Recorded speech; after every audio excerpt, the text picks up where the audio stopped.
Hola, bienvenidos a Entre Semana, donde vemos temas relevantes a la luz de la palabra de Dios. ¿Tenía ombligo Adán? Esta pregunta da título a la nueva serie que iniciamos aquí en Entre Semana. Queremos invitarte a dialogar de forma divertida sobre temas que no son doctrina esencial, pero que muchas veces los hemos tratado como tales. En este primer episodio conversaremos sobre Génesis y las diversas posiciones que hay sobre los días de la creación. Acompañemos a Alex y a Marcelo en esta nueva serie, aquí en Entre Semana. Si se te hizo raro el título, es porque ese era el punto. El ombligo de Adán. ¿Qué tiene que ver el ombligo de Adán? ¿Tenía ombligo Adán? Bueno, esa es la pregunta. Claro. ¿Tenía ombligo Adán? Bueno, ¿y Eva? ¿Y Eva? ¿Por qué? Pues a lo mejor tenía como una herida tipo ombligo. No, pero no, Adán lo tendría. Claro, en la costilla. Adán, exactamente. Eva... pero tampoco tenía ombligo. No tenía ombligo. Exacto. Pero a lo mejor Dios terminó ahí en el área del ombligo. Puede entonces ser. ahí como que ahí fue la... Mira, lo que queremos hacer en estos próximos episodios es hablar un poco acerca de preguntas o conversaciones, lo llamamos conversaciones divertidas. Porque no todas las cosas en la Escritura son de máxima importancia. Sí. Y cuando digo máxima importancia, toda la Escritura es tirada por Dios. Sí. Tranquilo. Déjenos explicar, por favor. Este episodio va a ser explicación de por qué hicimos una serie que se llama El ombligo de Adán y otras conversaciones divertidas. Sí. ¿Qué es lo que dicen Pablo en 1 Corintios 15? Yo les entregué lo que yo recibí, algo de máxima importancia, ¿no? Sí. Yo tenía aquí a la web. A ver, BibleGateway.com. Porque yo mismo recibí lo que también nos ha enseñado.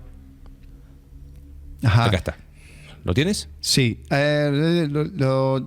Yo mismo recibí. Uh-huh. No, pero no dice nada de...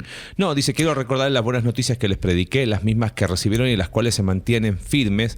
Estas buenas noticias, este evangelio, mediante estas son salvos y se aferran a la palabra que les prediqué. De otro modo, habrán creído en vano. Porque ante todo les transmití a ustedes lo que yo mismo recibí. Y el concepto, muchos dicen que esta es la porción más antigua de la Escritura. Ajá. Porque aparentemente esta era parte como de una especie de credo que tenía la iglesia primitiva. Entonces es como, esto era lo esencial de lo esencial de lo esencial. Tan esencial Exacto. que Pablo lo coloca como, mira, aquí esto no se negocia. Y capítulo 15, todo tiene que ver con un tema que la iglesia lo estaba tomando con ligereza. Exacto. que es la resurrección. Y ahí es donde Pablo se pone loco. Dice, sí.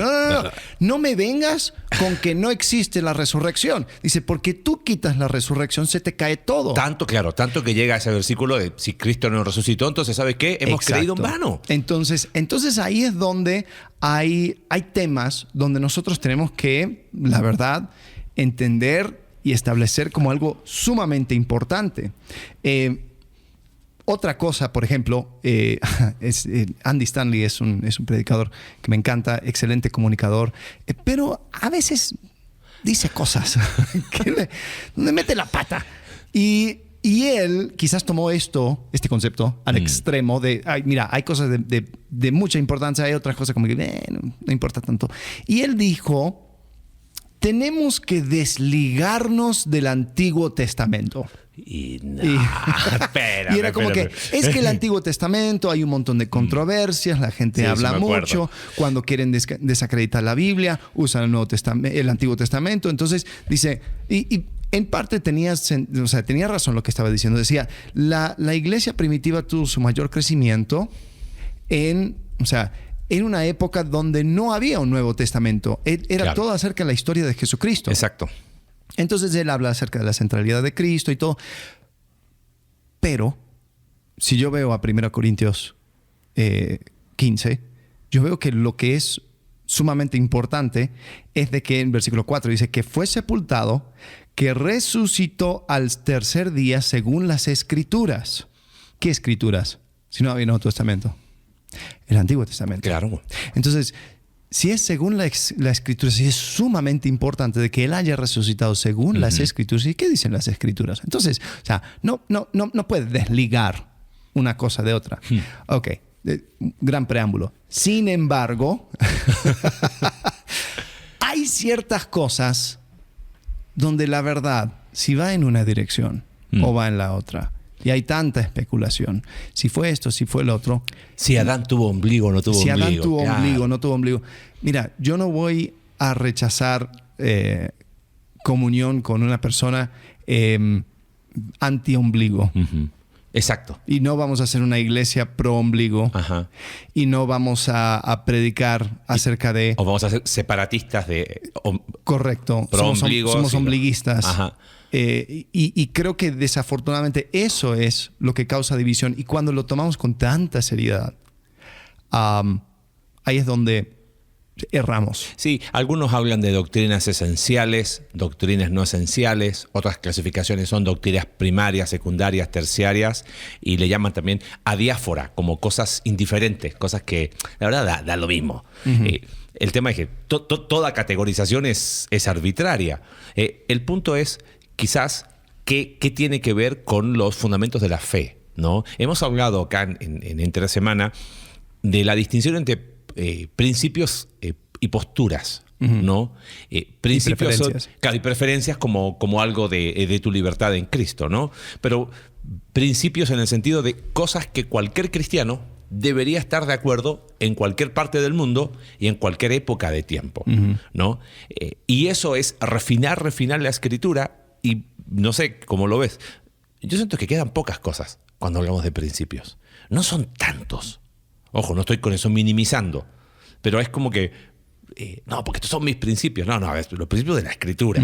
Y dentro del mundo del espectro cristiano hay posturas que dicen, mira, yo creo que esta postura es así. Ah, perfecto. Pero estamos hablando dentro del amplio espectro de asumiendo este principio, hay posturas que son distintas. El tema es que me parece que a veces hay mucha división o mucho énfasis, ¿cómo se dice la palabra? Cuando mucho fanatismo a nivel de posturas. Ajá. Y entonces empieza a haber separación, empieza a haber un celo doctrinal, sí. Y hasta te puedo tratar de hereje. Y creo que ahí hay un peligro, y sí lo hemos visto. O sea, cristianos tratando a otros cristianos de herejes porque no están de acuerdo con su postura. Bueno, y hay veces donde una persona se pone loco con una postura por lo que le permite hacer. Si esto fuera cierto, entonces, claro. Por ejemplo, yo me pongo a pensar en el clásico debate entre Hillel y Shammai acerca del divorcio, y quieren meter a Jesús ahí. Claro. Oye, y esto era una cosa, o sea, muy escrituralmente hablando, muy aledaño, o sea, no era algo central. Era una instrucción que Dios dio a Moisés acerca del divorcio, y después de eso construyeron toda una escuela de pensamiento y quieren meter a Jesús ahí. Y Jesús lo que hace es que mira más allá y dice, espérate. No se clava en la dicotomía. Sí, y él sabía que esto tampoco era una discusión filosófica. No era como que, oye, ¿y cuándo? No. Porque las implicancias de ese tema eran grandes. Claro. Ellos querían poder divorciar a su mujer aún si quema la tortilla. Entonces, ellos querían esa libertad. Entonces buscaron algo muy... Periférico sería la palabra. Sí. Porque ahí no está en cuestionamiento la existencia de Dios, la humanidad, la redención. O sea, es un tema de divorcio. Sí. Y lo que hace Jesús, muy interesante, es que regresa al tema central, acerca del corazón de Dios en cuanto a este tema. Bueno, no somos Jesús, ¿ok? No hay manera de imitarlo haciendo exactamente lo mismo porque no tenemos ese conocimiento, pero sí queremos caminar en ese espíritu, en el sentido de conversar sobre temas donde probablemente la respuesta no vaya ni por A o por B, porque hablaba el fin de semana con alguien que nos escucha mucho y que justo nos visitó en la iglesia y me dice, una de las cosas que más me ha ayudado es darme cuenta que no todo en la vida es dicotómico. No todo es o es blanco o es negro, o es día o es noche, Sí. o es team calor o es team frío. No, y uno va a la escritura pensando que todo es así y claro que hay cosas así. Doctrinas esenciales, principios. Pero después hay una amplia variedad de posturas que no van en contra de ese principio. Entonces, dicho eso, empecemos con el ombligo de Adán, ¿no? Pero queremos empezar en Génesis. Porque Génesis es quizás uno de los campos minados de estas conversaciones divertidas. Ojo, y cuando hablamos de conversaciones divertidas, no estamos siendo irrespetuosos. Bueno, sí, porque fue un debate tratando de fue un debate teológico. El título, porque creo que tú quisiste poner estériles. Estériles. Y era como, ¿a dónde te llevan? Y creo que yo también, bueno, conversaciones tontas. Algo así. O sea, como que, dijimos no. pero después me puse a pensar, o sea, la verdad, muchas veces en hablar acerca de, por ejemplo, vamos a hablar de aliens y decir, oye, ¿qué onda con las aliens? Pero seamos sinceros, ¿cuántas conversaciones acerca de la Biblia y la Escritura has tenido con personas que no conocen ni, la verdad, respetan a la Escritura, pero les interesa, ¿y qué dice la Biblia sobre los aliens? Bueno, entonces tener esas conversaciones puede ser la entrada a un montón de diferentes temas. Exacto. Y bueno, ya saben que somos fanáticos de Dr. Michael Heiser, que ya está descansando en el Señor. Es parte del concilio divino. Es parte hasta que resucite. Y creo que él dio lugar a eso. Él tenía un montón de canales de YouTube, pero aparte de lo académico. Y se ponía a conversar sobre temas y él decía, conversemos y después llegaba al punto bíblico y decía, y todo esto para llegar a lo mismo que yo creía, pero ofrecía ganchos. Bueno, él era un invitado frecuente en un programa AM que se llamaba Costa a Costa en Estados Unidos. Mira. Cuando me tocaba manejar a las 2 de la mañana y ponía radio AM, creo que nunca llegué a escuchar Heiser, pero ellos hablaban de cualquier cosa y recibía llamadas. Hola, tú sabes que la semana pasada ahí vino un extraterrestre y empezó a hacer pruebas médicas en mí. Pero lo tomaban con una seriedad. Claro. Y Heiser se metía en esos círculos y hablaba acerca de la Escritura. Sí.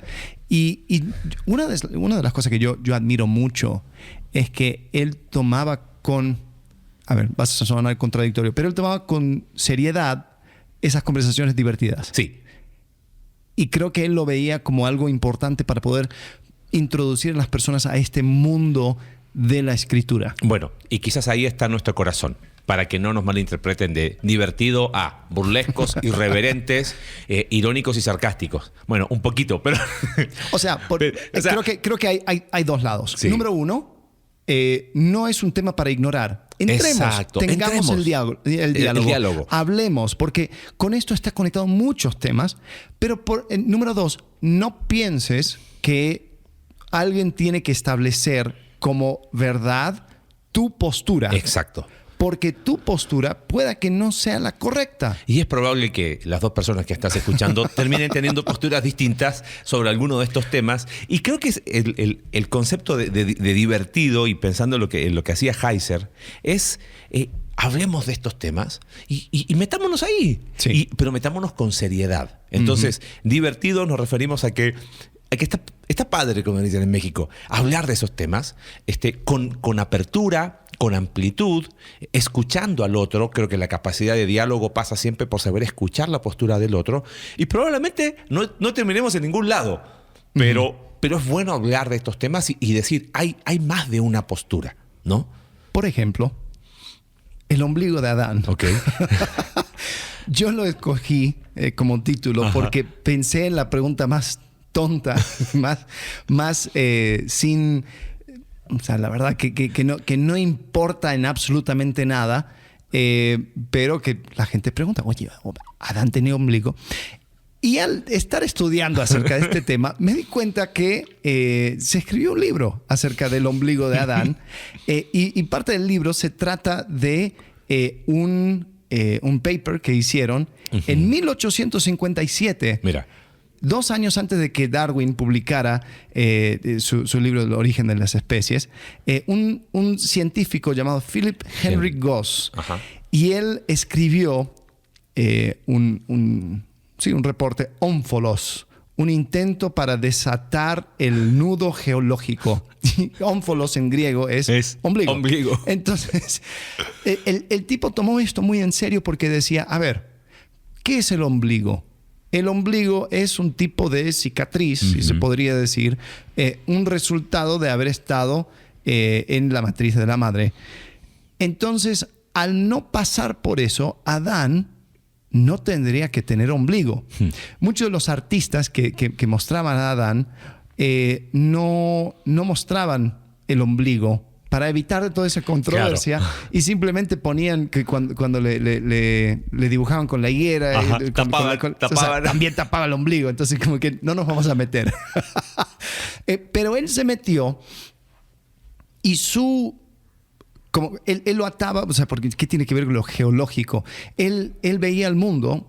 1857 justo están empezando a hacer estudios, están encontrando fósiles, están viendo que hay cosas que al parecer tienen millones de años. Claro. Entonces él dice, a ver, ¿será que Dios creó todo esto, lo que vemos, con la apariencia de vejez? Con la apariencia de un cierto uso. Usa el ejemplo del hipopótamo. Sí. Y dice, mira, el hipopótamo, sus dientes, la verdad, siempre siguen creciendo. Pero con el uso se va desgastando para que el hipopótamo no tenga unos dientotes así larguísimos que le termina matando. Entonces dice, cuando Dios creó al hipopótamo, no le creó adulto sin uso. O sea, como que tendría que haberle creado con esos dientes, digamos, desgastado a la medida. Entonces dice, cuando Dios crea al ser humano, seguro que le creó con la apariencia de haber estado en la matriz de su madre, es decir, con todas las señales del desgasto humano, es decir, con ombligo. Claro. Entonces él era ombliguista. pero, o sea, sí. Digo todo esto porque te das cuenta que estas cosas que parece que son sin sentido sí atan y tienen su vínculo con un montón de otras cosas. Entonces, por eso digo, es divertido, claro, pero también nos permite preguntar quizás esas preguntas mayores. Da lugar a conversaciones. Y ese es nuestro deseo. Y por eso en este primer episodio del Ombligo de Adán queremos hablar de algunas cosas de Génesis, ¿no? Y ahí podemos estar mucho tiempo, pero vamos a aprovecharlo bien, vamos a redimirlo bien. Y una de las discusiones, y yo sé que ahí dicen, no, pero ¿cómo vas? Que creo que entra dentro de la categoría de posturas y de conversaciones que pueden ser entretenidas de tener. Tiene que ver con los días en Génesis. Porque son muchos los que discuten y dicen, no, es que los 6 días no pueden ser sino días literales de 24 horas. Entonces, empieza a haber una discusión muy, ¿cómo diríamos? Muy intensa que responde a otras cuestiones que dicen, no, pero es que entonces, si tú no crees en eso, no crees en la interpretación literal de la Biblia, por lo tanto no crees en la inspiración de la Biblia ni en la suficiencia de las Escrituras, eres un hereje. Sí. Porque no interpretaste literalmente los días de 24 horas. Por otro lado, otros dicen, no, es que la Tierra es joven, sí o sí. Por lo tanto, días de 24 horas nos permiten una Tierra joven. Pero si no, estás creyendo en una evolución. Entonces ya es como que, si no lo interpretas de una manera, a fuerza estás teniendo toda una interpretación atea, evolutiva, y no necesariamente es así, ¿no? ¿Qué hacemos con los días de 24 horas? Y fue la tarde y la mañana del primer día. ¿Cómo se interpreta este tema de días? Lo evitas por completo. Claro, dice, bueno, Dios creó. Es un campo minado porque hay personas que básicamente dicen, bueno, Jesús habló acerca en el principio, que creó a Adán, hombre y mujer, varón y hembra los creó en el principio. Entonces, si fue en el principio, fue en el principio. Claro. En Éxodo, capítulo 20, cuando Dios está dando la ley, habla acerca del sábado, dice, porque en 6 días Dios creó los cielos y la tierra, y en el séptimo descansó, por eso el séptimo día ustedes también descansarán. Entonces, o sea, si fueran épocas enormes, no es que hay la época no. Entonces dice, son días. Es más, dice el texto, dice el día y la tarde, la mañana y la tarde fueron tal día. Ok. Creo que una de las cosas que tenemos que ver es cuál es el punto fundamental. Esto es un libro de ciencia, creo que hablamos acerca de eso, en cómo no leer la Biblia. Y tenemos que abrir la puerta, tenemos que abrir un espacio para un diálogo, para una exploración. Hay varias personas que tienen conceptos un poco más amplios en cuanto a esto. Algunos son personas que uno dice, en ningún momento pensaría que esto es una persona que no cree en la Escritura, que no es creyente. William Lane Craig, por ejemplo. C.S. Lewis, aunque después también estaba buscando y parece como que fue cambiando su opinión en cuanto al tema. Pero C.S. Lewis en El problema del dolor habla acerca de, o sea, Adán y Eva y todo esto como una cierta metáfora. Así que hay un poco de espacio para poder tener esa conversación. Ahora, yo hablo por mí. No sé, yo voy más por la parte literal. Yo creo que es más factible de que lo que Dios estaba diciendo es así como lo estamos entendiendo. Ahora, dejo abierta la puerta para que haya... O sea, vaya, tenemos que ser sinceros. Si empieza una historia acerca de un ser humano llamado humanidad y la otra llamada madre... y ahí es donde dice, ok, creo que esto no es algo específicamente acerca de una persona. O, por ejemplo, cuando tú comienzas una historia y dice, ¿cómo lo es en español? Érase una vez. Érase una vez. Si tú ves que la historia comienza, érase una vez, entonces ya sabes que es un cuento. Sí. Job comienza así. Básicamente el equivalente hebreo de érase una vez que en una tierra lejana había un hombre. Entonces dice, ok, ya creo que entiendo el género literario en el cual me estoy metiendo. Bueno, ahí diste algo clave, porque generalmente la posición respecto a días en Génesis es la palabra hebrea, yom, que es la palabra que se traduce por días, se aparece muchísimas veces en el Antiguo Testamento. ¿Okay? El tema es cómo interpretarlo. Aparece 2.300 veces en el Antiguo Testamento. Y el contexto ayuda mucho. Puede significar 24 horas, puede significar una época de tiempo determinado, también puede identificar un largo periodo de tiempo, y el contexto ayuda. Entonces dicen, en Génesis, el contexto es, y fue la tarde y la mañana de un día. Entonces, todo indica que serían 24 horas literales. Si la discusión acaba ahí, no hay mucha opción. Y generalmente los que apoyan una interpretación literal dicen, sí, esto surgió, la nueva interpretación de no verlo como algo literal, surgió en 1800, 1850, cuando tú decías, empezaron a surgir fósiles y es como que, y queremos compatibilizarlo con ciencia. Pero creo que hay un elemento que lo dijiste recién y es donde yo quiero picarle un poquito ahí, que tiene que ver con el propósito, el género literario. Es algo que creo que no se le presta la adecuada atención. La primera vez que estudié Biblia, ni hablamos de géneros literarios. Y cuando después hice la maestría, ¿sabes qué? Me di cuenta que se habla poco. Aún en un seminario muy bueno, creo que es una falencia no dedicar solamente un curso.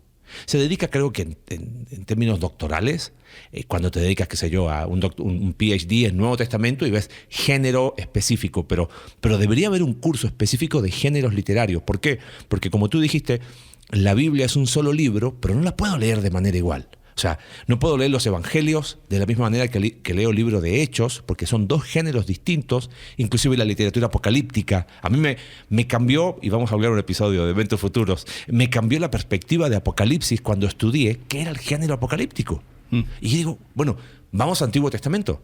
¿Qué es el género que usa en Antiguo Testamento para escribir el libro de Génesis? Claro. O sea, sería como comparar a Borges y Martí con Bartolomé de las Casas. O sea, y leer, claro, y son todos libros, sí, pero no los puedo leer igual cuando es un libro poético, por ejemplo, en los Salmos. Ajá. ¿Viste? Cuando dice, levántate Dios, es como, ¿qué le pasa al salmista? ¿Cómo le está hablando así a Dios? Qué irreverente, o sea, le está diciendo, hey, Dios, muévete, ¿qué haces? ¿Estás durmiendo?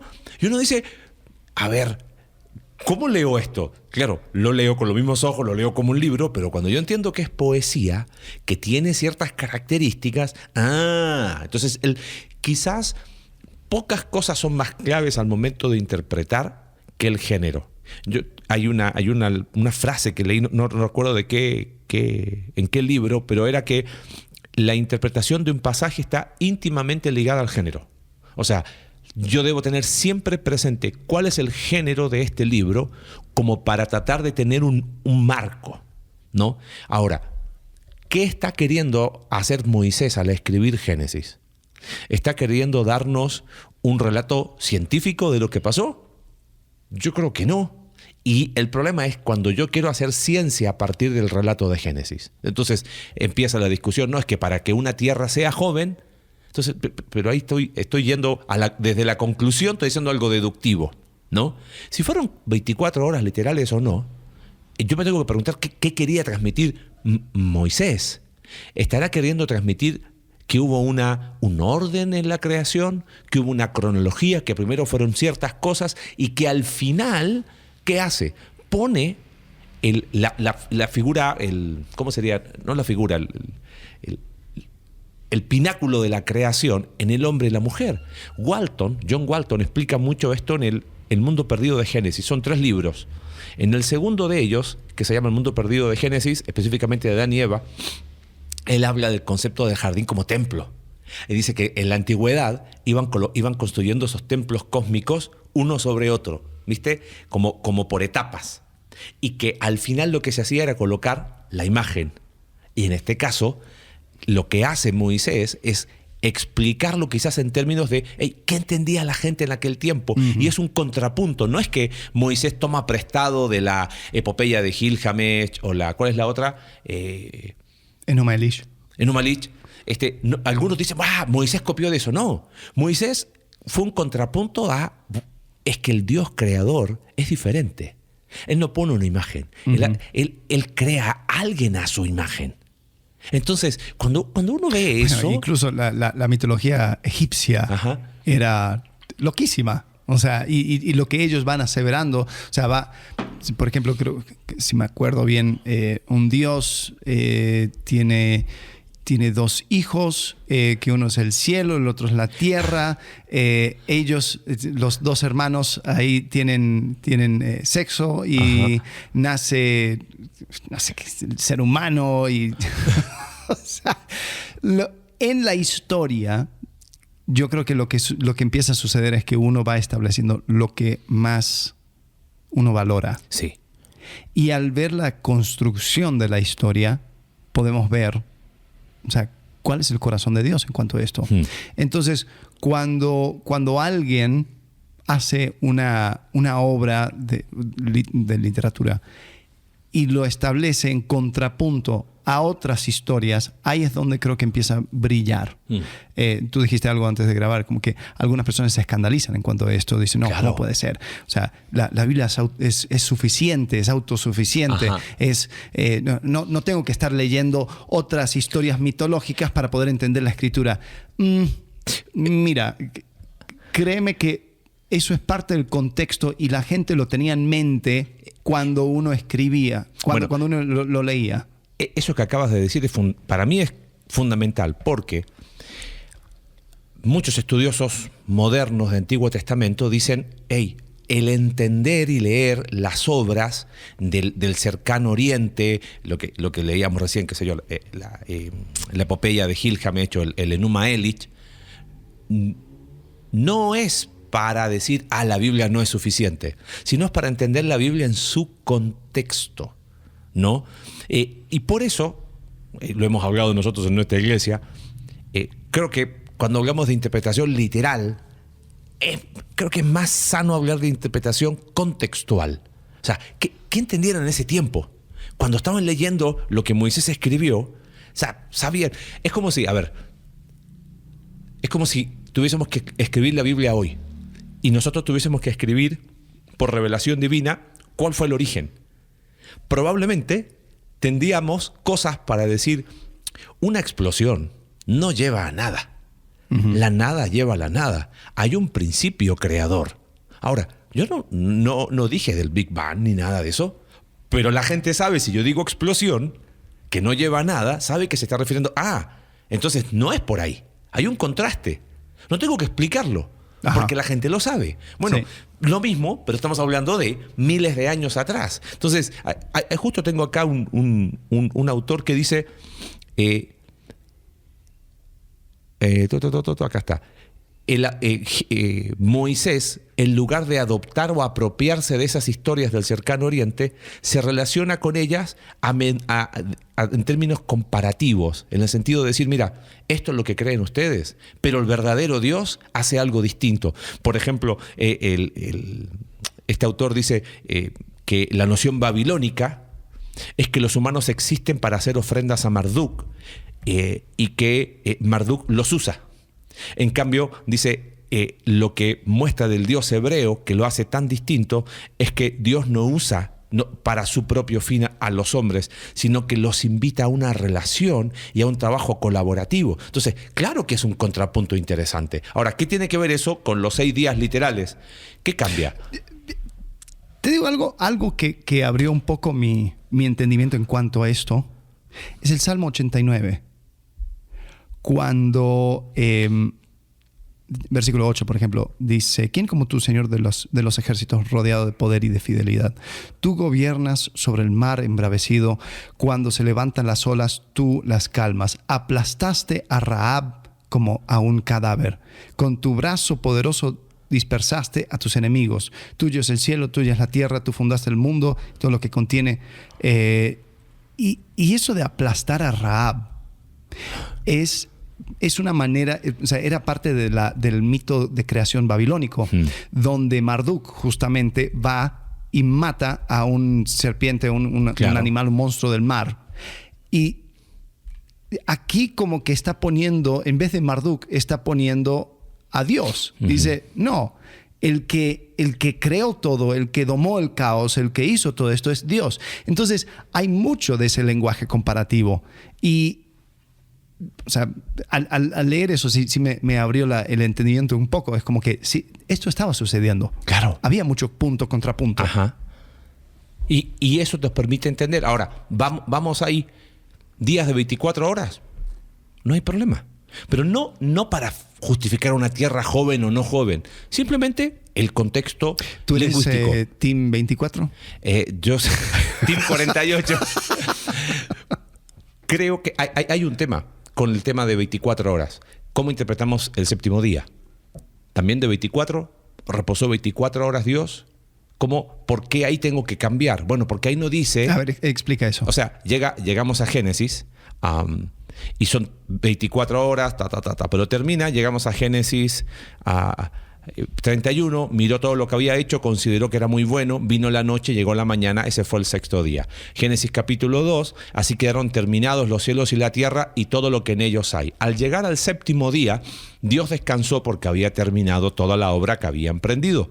Dios bendijo el séptimo día y lo santificó porque en ese día descansó de toda su obra creadora. Esta es la historia de la creación y después viene todo el o sea, lo que estás diciendo, no hay eso de que claro, como no es la mañana y la tarde fueron. Claro. Ok, pero si yo sigo leyendo día, o sea, ¿por qué razón aquí tendría que cambiar a día que no tiene tiempo? Ajá. ¿Descansó solo 24 horas Dios o descansó más? ¿No será que lo que está tratando de transmitir en cuanto a género literario, Génesis para mí es teología en forma de historia. Lo que está tratando de hacer Moisés son los principios teológicos, los toledot. ¿Qué es los principios? ¿Qué son las cosas fundamentales? Lo fundamental es que en el principio, ¿okay?, Dios creó. Y ese es el primer título. ¿Qué creó? Todo lo existente. No había palabra hebrea para universo. Entonces, ¿cuál usa? Cielos y tierra. Esa es la forma de hablar del universo conocido. Entonces, después lo que hace es explicar un esquema de creación, un orden, porque estaba todo desordenado y vacío, había un caos. Muchas personas que sostienen el tema de la tierra plana usa ese lenguaje que es figurativo acerca de las columnas de la tierra, acerca de la bóveda, y dice, ¿ves? Esto es lo que la Biblia quiso decir y así es. O sea, la tierra es plana porque así lo describe. Bueno, y ese sería otro argumento. Si yo voy a interpretar los días como 24 horas por una interpretación literal, tendría que interpretar literal toda esta narrativa. Algunos dicen, bueno, pero es que cambió la tierra en el diluvio. No cambió de plana a redonda. Entonces, ¿no será que quizás hay... Ojo, no estoy peleado con ninguno de las dos. Creo que es una conversación divertida. Si me la tengo que jugar, no me incomoda pensar en 24 horas. Pero creo que desde el punto de vista de género literario...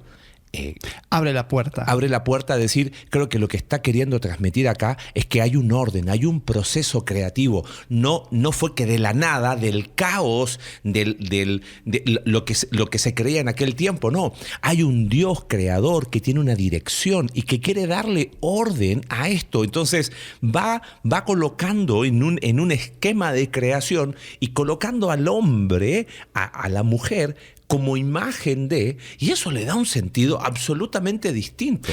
Ahora, lo que a mí no me gusta es cuando son amagues, digamos, cobardes. Donde... For example. A ver, te explico. No, es que vimos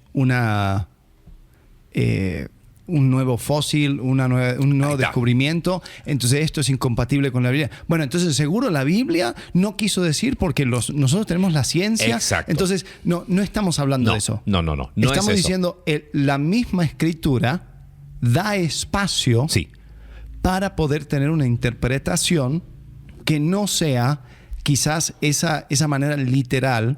Y no estamos diciéndolo porque o sea, el carbono 14. Exacto. Entonces no hay forma de... No. O sea, porque la verdad, en ese sentido, yo no le apuesto nada a la, entre comillas, ciencia, porque eso tampoco es algo fijo.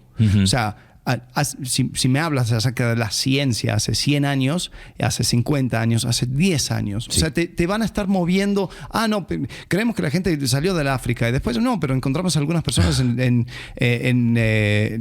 Sudamérica, bueno, y encontraron otros huesos en no sé dónde, y entonces están constantemente, o sea, tiene que llegar a un punto donde dicen, mira, la verdad no sabemos, pero estamos encontrando esto y está interesante. Ok, pero no por eso yo voy a poner en juego a la escritura simplemente porque hay unos arqueólogos que andan descubriendo algunas cosas. No, estoy de acuerdo con eso. Por ejemplo, había mucha controversia acerca de los eteos. No sabían quiénes eran los eteos. Se hablaba de los eteos y la Biblia hablaba de los eteos. Pero como no había evidencia... Sí, pero dijeron, no, seguro que se lo inventaron como para tener otra campaña militar de Moisés y toda esta gente. O sea, como que...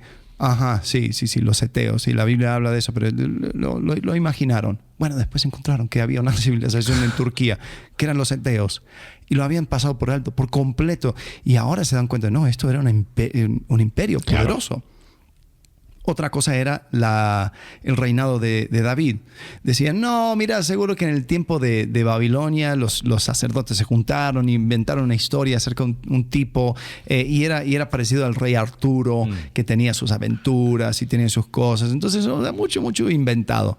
Bueno, después encuentran en Egipto también un escrito de uno de los faraones que dijo, no, fui y ataqué al hijo de David, y otro que era un sello de la corte de David en una excavación arqueológica. Entonces, bueno, ahora sí es cierto. Sí. Entonces, No, o sea, de acuerdo. y perdón por el divagar, pero lo que quiero decir es, esto no es en respuesta Exacto. a cosas externas a la escritura, donde, bueno, no sabemos cómo hacer que la Biblia sea científica. Bueno, y creo que eso es válido, y me parece que ahí es donde el ministerio de Answers in Genesis tiene un lugar, porque ellos dicen, ¿por qué razón, ahora que hay cierta evidencia, ahora sí? No, a ver, no sería muy cobarde decir, es que esto es porque así puedo meter eras geológicas. La verdad me da lo mismo las eras geológicas, si son, si no son. O sea,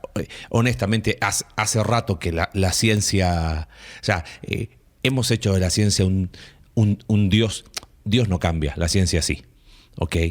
Siempre que el ejemplo que damos, los de ¿cómo se llama? Bata Blanca, en los años 50, hacían lobotomías para un esquizofrénico. En esa ciencia vamos a confiar.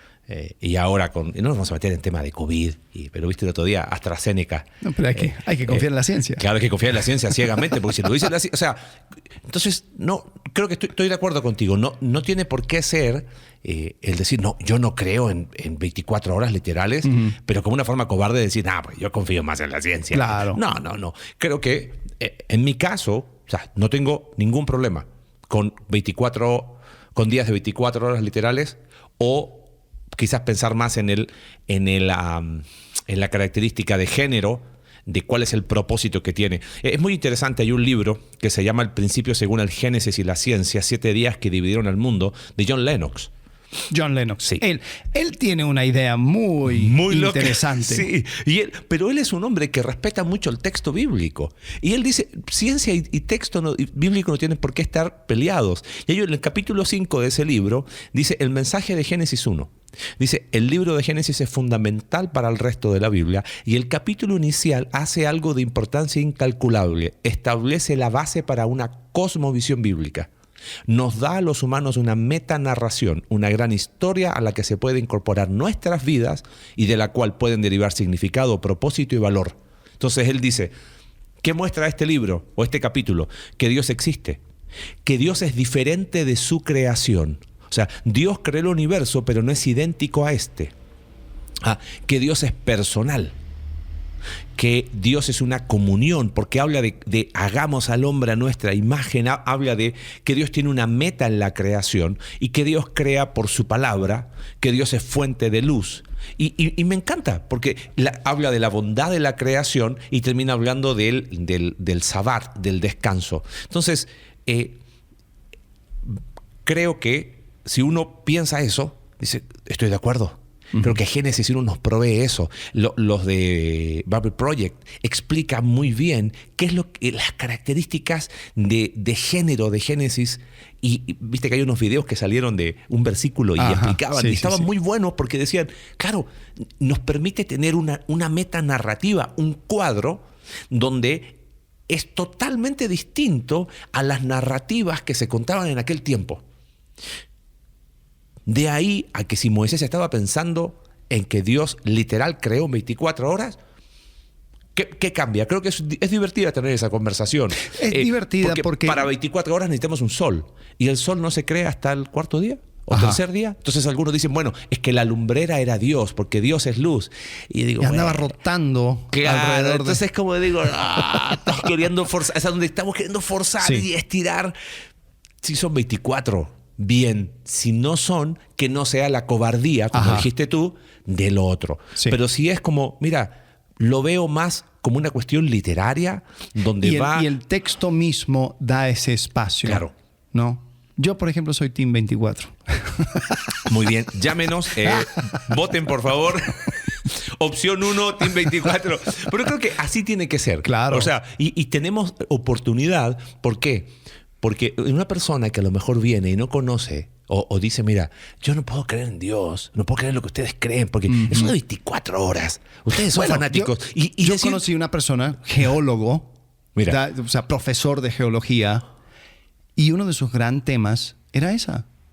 Porque quizás las personas que le habían presentado el evangelio antes era como que, mira, a fuerzas Son 24. son tierra joven, y él dice, pero yo paso todos mis días estudiando la geología y cómo esta piedra que tiene millones de años y esta otra que vino a causa del otro, y que si hacemos el carbono 14 salimos con esto. O sea, dice, yo no puedo creer en eso. Entonces, a mí me da pesar de que quizás él sintió una barrera intelectual al evangelio a causa de cómo fue presentado. Ahora, también, tú vas a construir las barreras que sea conveniente para ti para no rendir tu voluntad ante Jesucristo. Entonces, exacto. O sea, ahí es donde uno tiene que tener una conversación honesta en decir, oye, ¿te impide esto creer en Jesús? Sí. No, la verdad que no. Quizás el tema son los extremos. Y creo que por eso aún terminamos en un... Nos pusimos de acuerdo en estar en desacuerdo, ¿no? Donde tenemos que tener la apertura para este tipo de conversaciones. No te la jugaste. No me la juego. Yo ¿dónde estás parado? estoy más inclinado al concepto de John Walton, de ver la narrativa, épocas, pero no tanto de épocas, es que ni siquiera para mí es épocas o eras, es orden en la creación. Hay un relato secuencial. No es que vino un truco de magia y del sombrero del mago, aquí está el universo creado. No, mira, hubo un inicio, no había orden. Dios le da orden. ¿Por qué le da orden? Porque tiene que ver con propósito. Él no crea por crear, Él crea para un propósito. Porque uno dice, bueno, y la tierra vino desordenada y vacía, y todo, viste esa teoría de que ahí fue cuando el diablo fue expulsado y hubo caos. Y bueno, pero ¿cómo Dios va a crear caos? No, es que el relato es, hay un propósito. Hay un orden en la creación. No es que Dios creó por crear. ¡Hey, estoy aburrido, Espíritu Santo hijo, hagamos algo! No fue así. Hay un propósito, hay un deseo. Hay el deseo de tener una familia terrenal y todo lo que hemos hablado en la serie Sobrenatural. Entonces, creo que más que eras, no voy tanto por eras o por épocas de miles de años, sino que creo que lo que está queriendo transmitir Moisés, y porque creo en la autoría de Moisés de Génesis, hay un orden en la creación y que usa un lenguaje que ellos entendieron. Oye, fue el primer día, perfecto. Si esos días son de 24 horas o no 24 horas, creo que es secundario. Para mí no es tanto cuánto dura el día, sino que lo que está queriendo comunicar el autor es que hay un orden, hay un proceso creativo que va en una dirección, que tiene un propósito y que tiene una meta y que tiene aún una culminación, ¿cómo le dicen el dicho? La cereza, la guinda del postre, con la creación del hombre, ¿no? A imagen del creador. Y ese es un contrapunto, pero que hace a un Dios distinto, a una creación distinta y a un ser humano distinto a lo que se creía en aquel tiempo. He dicho. Muy bien. Yo voy a comenzar una nueva iglesia llamada Conexión Vertical 24 horas. Van a pensar que es un gimnasio. Claro. ¿Está 24 horas abierta la iglesia? No, es que somos 24istas. Claro. Y por ejemplo, perdón, la cobardía que tú decías de no, yo no creo en eso, pero porque estoy confiando en la ciencia y tengo mis dudas. No, creemos en la Escritura en cuanto a lo que ella dice y estamos seguros que no hay error al respecto. Y ¿no? por eso yo creo que escogimos esa palabra de conversaciones divertidas, porque no es sin sentido el hablarle de esto. Porque con esto entramos en entender la Biblia y los géneros literarios, entender el contexto de la escritura, entender temas de idioma y mucho más. Entonces, el entrar en estas cosas, aunque bien no afecta tu salvación, no afecta qué es lo que tú tienes que hacer en este mundo, pero sí te va ampliando un poco el entendimiento y puedes tener una buena conversación aún con personas que no comparten esa misma perspectiva. Tú puedes disfrutar y aprender de otras personas, así como dijimos, ¿no? Lewis, William Lane Craig. Aún hay un hombre llamado Joshua Swamidass que es raro este hombre. Sí. Es geneticista, teólogo y un montón de Cristiano. otras cosas. O sea, bien. Sí. Y él, o sea, tomó muy en serio el hecho de que como geneticista, Genetista. él veía que la diversidad de ADN hizo que no pudiéramos venir de un solo hombre y una sola mujer. Pero él decía, pero yo creo en Génesis, en el relato, y dice, yo creo que Adán y Eva sí eran seres históricos. Entonces, ¿cómo funcionan estas dos cosas? Entonces, él, o sea, muy estudiosamente empezó a ver y decir, bueno, después de dado tiempo, se comparten genes de todos. Entonces, Adán es posible que él sea padre de todos porque sus genes se encuentran en todos nosotros, aunque en el mundo de Génesis, el mundo del jardín de Edén, haya otros seres humanos, porque eso también es otra pregunta, ¿no? ¿Qué onda con los seres humanos? O sea, si Abel y Caín estaban entre otras personas y Caín fue y buscó una esposa, y la esposa, ¿de dónde vino? Claro. Era una hermana. Sí, y cuando Dios va a castigar a Caín, y Caín dice, pero es que me van a matar. Me van a matar. ¿Y dónde había más gente? Si se supone que eran los únicos 4. Sí.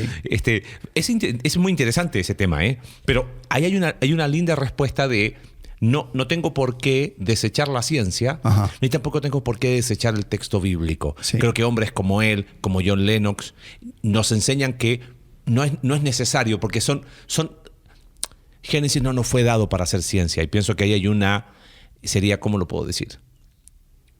Ahí es donde creo que lo positivo de un ministerio como Answers in Genesis puede llegar a tener algunas dificultades queriendo hacer ciencia a partir de un libro que no tuvo como propósito ser un libro científico, ¿no? Y entonces, como que para ellos es doctrina fundamental si no crees en 6 días literales de 24 horas, porque estás negando el poder de Dios. No estamos. Dios podría haberlo hecho así. Ni siquiera, o sea, aquí no estamos negando, no estamos hablando del poder de Dios, de su omnipotencia, ni ninguna de ese tipo de cosas. Pero es curioso que aún Answers in Genesis, en su propio sitio web, termina uno de los artículos que dice, bueno, entonces esto significa que una persona tiene que creer en días literales para ser salvo. No. Dice. Lo único que necesita es admitir que somos pecadores. Exacto. Y poner nuestra fe en la muerte y resurrección de Jesucristo. Y es como que ellos mismos se dan cuenta que... Sí. O sea, esencial no es. Yo siento que ellos han ido cambiando mucho, Quizás a lo como era al inicio, han podido tener... porque antes era muy rajatabla, ¿no? Claro, era muy de... No, esto es así porque es así y esto es... O sea, no se negocia. Sí. Es doctrina fundamental, por decirlo casi de alguna manera. Pero creo que hay un espacio como para tener este tipo de conversación. Inclusive la declaración de fe de ellos tienen prioridades, básicos, teología, general y cosas generales, ¿viste? Y en lo general hablan de los días en Génesis no corresponden a edades geológicas, sino que son 6 días consecutivos de 24 horas. Pero lo ponen como afirmaciones compatibles con las Escrituras, pero no lo colocan como básicos de la Biblia. Bueno. Interesante. Muy bien. Así que eso fue una conversación divertida. Así que muy bien. Nos vemos. Quedaron algunas, porque algunos estoy seguro que quedaron picados. Que bueno, ¿y qué pasó? Y más seres humanos, pero bueno, eso será para segunda parte de... Bueno, si quieren ahí poner preguntas, lo que sea. Sí, adelante. Veremos si al final de la serie tiramos todas las preguntas divertidas que no... Por favor, escríbanos, ¿ok? Por Spotify, en YouTube, a nuestros celulares personales, llámenos por teléfono, lo que sea. Gracias por los que nos apoyan. Sí. Y bueno, si quieres ser parte de lo que estamos haciendo, ahí está la descripción del link, cómo poder ser parte. Muy bien. Buenísimo. Hasta la próxima. Gracias. Adiós. Gracias por acompañarnos en un capítulo más de Entre Semana. Recuerda que puedes seguirnos a través de nuestra página web icv.mx/entresemana y puedes enviarnos tus preguntas a entresemana@icv.mx y en Twitter @entresemanacv. Ayúdanos a difundir este contenido dejándonos tu valoración en tu aplicación de podcast favorita.